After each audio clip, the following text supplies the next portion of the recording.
अरे आवाज आना चाहिए ना, नहीं आ रहा है। थोड़ा वोकल को उठा दे, वोकल उठा दीजिए। हाँ, साइड में नहीं सुना रहा इधर। जरूर जरूर हमारे सनोज भैया भी आए हुए हैं। ध्यान कैसे नहीं देंगे।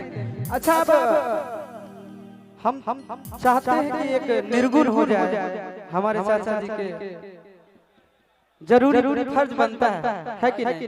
उसके बाद आप लोग जो कहिए तो उधर हम चल जाएंगे, कोई दिक्कत नहीं।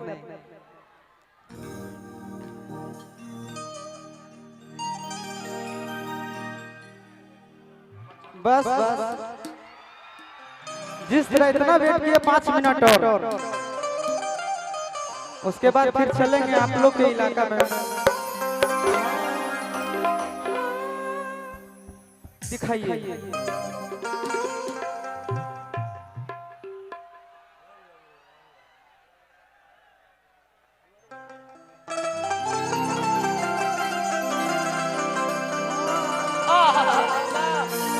अरे जी अब्बा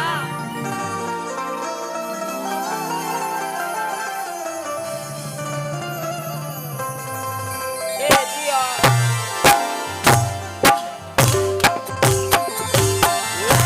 वाह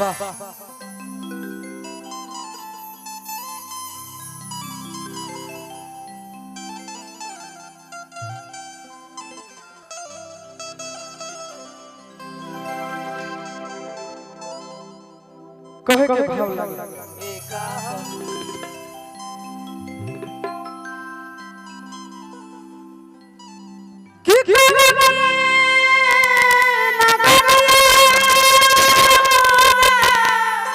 अरे जिया बे अब्बा जिया सैया जी के डेरा सखी हो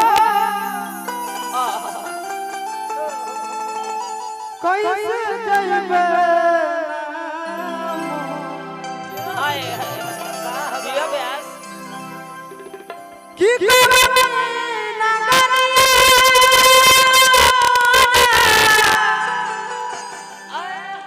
सैया जी के डेरा सखी हो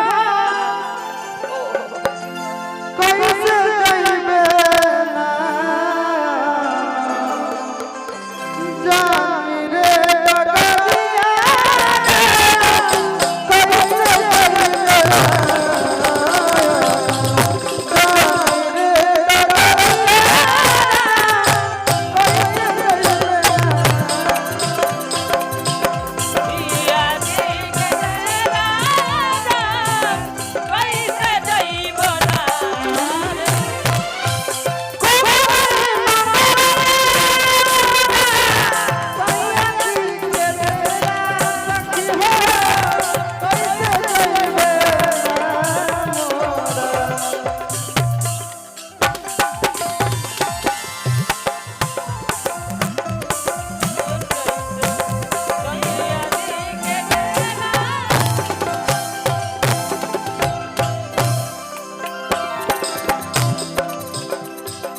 भैया हो,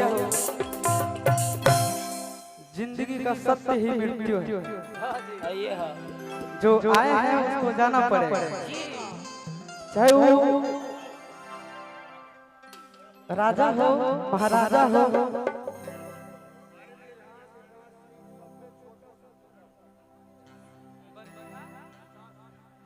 बरबरघा विकास सिंह सबसे छोटा संवेदक की तरफ से बहुत बहुत पुरस्कार।